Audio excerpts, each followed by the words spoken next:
right? And one of our main challenges is going to be finding ways to talk to the young people in our industry in a way that does not make them feel like they're being condescended to as children, because of course you're 13, you're 14, you're 15, you're 16, you're 17, right? Even if you're 18, 19, or 20, whatever it is, and there's a guy who's 30, there's a guy who's 40, and he's interested in you, right? And you feel special because you think that makes you more mature, more interesting, maybe more attractive than the women his own age. And, you know, how is it you tell that person without affecting their self-worth or shutting them down that that's not the case? That it's because, likely, because, well, if you're underage, certainly, that there's something wrong, there's a deficiency, whether it be emotional, psychological, ethical, some combination thereof with this person that causes them to seek out someone who is more suggestible, more moldable, whatever, than the people of their own age group tend to be. Right? How is it that you say, like, how is it that you tell someone that the most interesting person in the world is not interested in them for legitimate reasons? How do you destroy that, take that away from them? You know, it's not about hurting them, it's about reaching them in a way that they can recognize and understand and take action on. It's an incredibly difficult conversation. We've not got the background in talking to young people in that way, which is quite ironic, right? Because we're done up as Emma Frost, you know, she teaches teenagers, whatever. Sorry, we are adult education Emma Frost. We are andragogy Emma Frost. We are not pedagogy Emma Frost. Maybe someday, but not today. So we cannot get into that, right? So we don't know how to have that part of the conversation. But it's something we've got to think about, and a thing we've got to invest resources and thought into. And perhaps the people who the pedagogical Emma Frosts of the world, right, they probably already know this.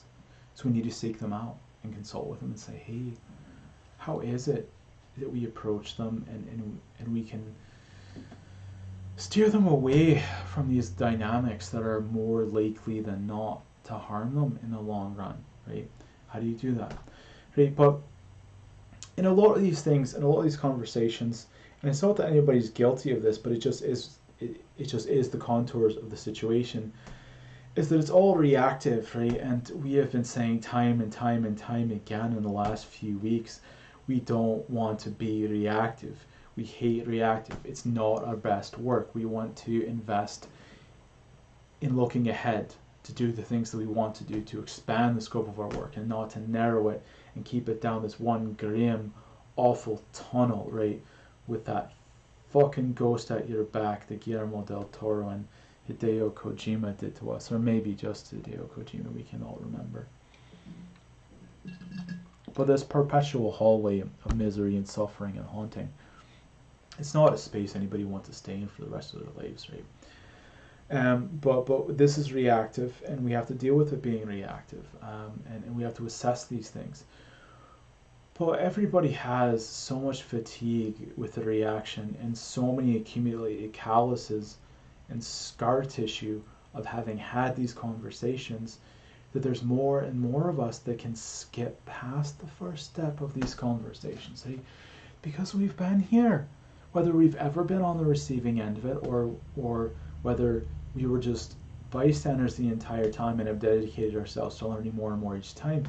There's more of us that have a common understanding that now understand the framework to discuss much of this in. So what you'll see in these conversations, they're getting deeper, they're getting more sophisticated, and they're also goal-oriented for the future, right? They're not all reactive, you know, lock the barn after the horse escapes type ideas. There are ways to shape institutional change, right? To come back and circle back to problems, right? And one of the big problems I can circle back to in all of this is one that's been brewing for quite some time. because the Comic Book Legal Defense Fund, the guy that runs it, was outed for quite a flagrant episode quite some years past, and we'll not get into graphic detail, but it's quite clear from the physicality of it that this was just an order of magnitude above most, right? And he kept his job, he kept his position, or it got shifted a bit around in the shuffle. And so more and more high-profile creators have said, we're not going to give you money, we're not going to sign on, we're not going to endorse you. And they've been putting their money into more and more questionable pursuits, like defending Milo Yiannopoulos, and these kinds of things. And that hit a boiling point quite some time ago, a year ago, we suppose, maybe longer. Every month is a decade, right? So we apologize for not remembering the timeline on that. But there was a lawsuit, right, with like a dozen defendants, because one person disclosed a rape allegation against a creator in the indie comic world, and 11 other people had repeated that claim on Twitter.com. And the creator who stood accused, he took the nuclear option that everybody is always afraid of, but rarely, if ever, right, gets exercised. And he sued the 12 of them, and they racked up massive legal bills. And people asked the Comic Book Legal Defense Fund to step in and put money up. And they equivocated, and they stood back and they said, well, it's not really quite in our charter, it's not exactly what we do, so we're not looking to allocate funds to that endeavor. Which was bonkers, because like legal defense is legal defense. There are people in comics facing legal defense. Milo Yiannopoulos, to the best of our knowledge, was not making comics when they decided to underrate his legal troubles, right? Which, like the Mercers, let them handle it. But anyway, so it was kind of like, why is it that all you seem to do is defend gadflies like them and pornography, frequently allegedly child pornography, moving across borders? Why is that the entire portfolio of what it is that you do in this day and age, right? That you're not out there, connecting survivors of abuse and harassment to the resources they need, perhaps the legal aid that they need, whether it's to initiate a lawsuit against an aggressor, or to defend them when they make claims that get challenged in the court of law, right? Why not? Why not alter your charter to do that? Why not take the abuse problems in your own organization seriously, right?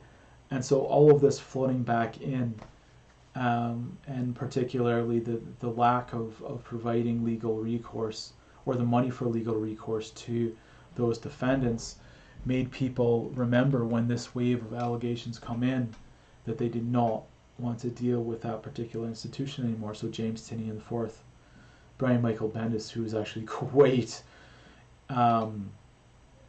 close to one of the major incidents at that institution, they came back and they said, like, for years we have decided that we have not wanted to support this institution. And they came out more publicly than they had before to reiterate that view in the open air. And so it's putting more pressure on that institution. And people are looking and saying, well, what is it that the Hero Initiative has been doing to expand their charter, while the Comic Book Legal Defense Fund seems to have been shrinking theirs, right? And it opens the question of, can we create new and durable institutions to serve the populations and the scenarios that the existing institutions are not. People are talking about non-profit comic book journalism to investigate these things, so that you don't have to just sit there and wait for someone at BuzzFeed to finally get the okay from an editor at a major publication outside the industry to shed light on it, when it's a niche industry that rarely can find the views that major outlets would even report on, right? Which is quite sad. And of course, within the industry, there's been so much consolidation that there's very few sites that are even capable of the logistics of doing that reporting, and the ones that are, run by predatory capital that just do not want to see those lawyer fees or potential lawyer fees on their balance sheets to bring to their shareholders or board of directors or whatever. So you're caught in this tough thing where people are like, okay, there's been cascading institutional failures. Let's look at the institutions that are failing and ask if we can rebuild new, more nimble, and more resilient, and more responsive institutions to replace them. Can we build new institutions? Can we fund them? Can we steer them to do the good that the incumbents are not? And it's a brilliant spirit to have right now, particularly in the midst of a pandemic, in the midst of so much, economic and political and uncertainty, that even in safer times, this would be incredibly novel to see this spirit of reinvention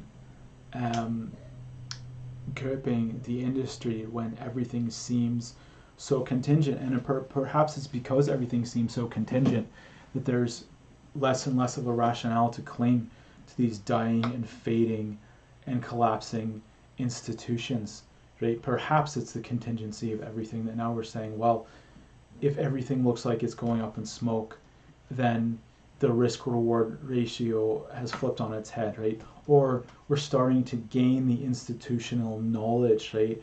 And just the, not herd immunity, but just like collective memory of all of these things that have happened before and all of these evolving conversations that have happened before, to look back and to start putting those puzzle pieces together and say, oh, well, there's a failure here, and a failure here, and a failure here, right? But an institution that does X, Y, and Z could cover that gap. So there's money, there's people power, what you call it. There's the labor involved. There's the time involved, which is an opportunity cost from the deadlines and hard grunt work of the industry to begin with. Like, do you got evenings and weekends off from your comic stuff to launch a non-profit, comic book journalism enterprise or whatever it is that you think you're wanting to do? But maybe if you're in quarantine because where you are, the pandemic is still raging and you're not back to normal, then maybe you do have a bit more time on your hands to figure out how much it costs to start a 501c3 at $600 and what kind of a lawyer you need to set one up, and who you need for a board of directors and who you might look to for fundraising. You might have more time to do that, and those people may be more reachable because they're at home and they've run out of things on Netflix to watch, and they've already beaten The Last of Us 2, so they may be more receptive and more available. So the dynamics could be shifting, and new paradigms could be emerging, right? And so that's kind of where we want to end this. Because it's like, how is it that you talk about abuse, harassment, grooming, awful things, and then say we're going to end on a hopeful note?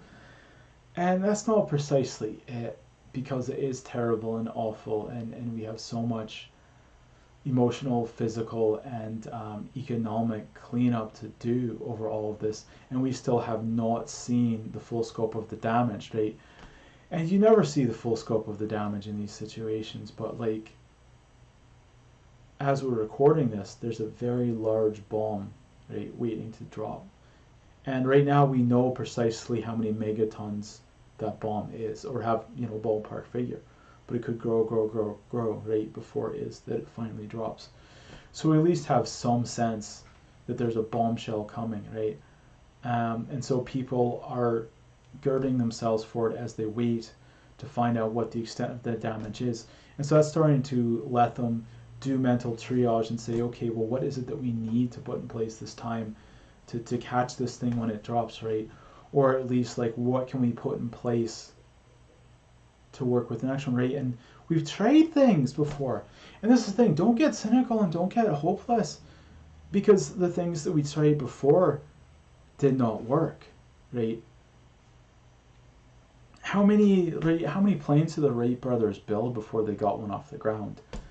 You know, how many rockets did NASA build before they got one up in the sky, right? Or even if you look at Jack, we cannot remember his name, the occultist guy that got tied up with L. Ron Hubbard and Aleister Crowley and all of that. You know, how many rockets did he set off in his backyard before the one that finally claimed his life? After he got a crater named on the moon named after him, of course. But you know, how many filaments did Tesla and Edison burn out before they found one that was stable and they created a light bulb, right? You know, it's the scientific method, and it feels like complete shite, right? When you're trying to build things to save people from future trauma, right? It always feels like the next thing is right over the horizon, and there's a, we don't exactly want to say body count, but it could be like that. But there's a count. You know, there's the longer it takes you to develop a solution, the more victims there will be in the meantime, right? It's like developing a vaccine for an ongoing infection, which is happening in real life right now. I suppose it always is, but from a mind, right? So it always feels so urgent, right? And it always feels like whatever it is that you do, there has already been so much harm done between when the thing that got you to start and the thing that gets you to the finish line happen. Hey, but that's why people are also in the streets. And that's why people are saying defund the police, and that's why people are saying abolish the police, and that's why people are saying roll back qualified immunity if we pivot a little bit to the outside world and the Black Lives Matter movement that's going on right now. And that's just it too. You know, there's all these deaths that we see, all these deaths and all these scenarios that we see, and then we keep having the conversations, and they're difficult and they're traumatic, and they're happening because people keep dying. But movements become more sophisticated. The Overton window becomes more movable as people become more familiar with the base dynamics. So once there is a foundational understanding of the phenomenon in place, it becomes easier to start imagining a better world and finding the policies, the people, and the institutions that can be assembled or disassembled to achieve that goal, right? So that's why we're saying that we're at an inflection point. Because yes, we've had the same conversations over and over again, right? But it's not like in The Good Place when the town got rebooted every time, everybody lost their memories and they didn't have the benefit of the prior scenario to carry them through the next scenario. We do have all this accumulated knowledge and experience and know what worked and what didn't work and why the Valkyries collapsed and who it is we need to be looking to be putting in positions of equity and leadership in order to make these things work better, and why we should be suspicious of centering capital controlled spaces in outreach efforts and you know, efforts to improve treatment and representation by marginalized communities, right? We can look at these collapses, these failures, do these postmortems, and then say, okay, this particular configuration did not work. Let's do this configuration instead, right? And we're starting to see these new configurations leak out into the public, right? Where people are spitballing openly and saying, well, right, we tried this and this is why it failed. And then someone else comes along and says, okay, but what if we do this? And there's 3 or 4 different spaces going on where people are having these conversations, either completely openly or quietly. You know, and the unionization conversation it's lovely, it's great. It's still far down the road, right? So, great, lay the groundwork, build the railroad, right? Nail in the spikes that get that foundation of knowledge to see, like, well, this is what a union, this and this are things that the unions can address, right? And so as people start to understand more and more what the benefits of unionizing may be, and perhaps the diminishing returns of the existing scenario, then you can build towards a threshold where large-scale unionization may occur in the industry. Great, we don't see that right around the corner. So let those people who have been playing the unionization long game continue to play the unionization long game, right? Let them do it. They'll get there. But don't just sit there and watch them do it. pivot and say, is there a small scale, nimble, specific, actionable configuration of an institution that we can shape, or find someone who shaped that type of institution in another space, pick their brains, and replicate it here, right? What, even if they turn out to be temporary structures, or perhaps build them with the intention of making them temporary and saying, okay, if unionization will deliver this, but unionization is not, like on a broad scale, if it's not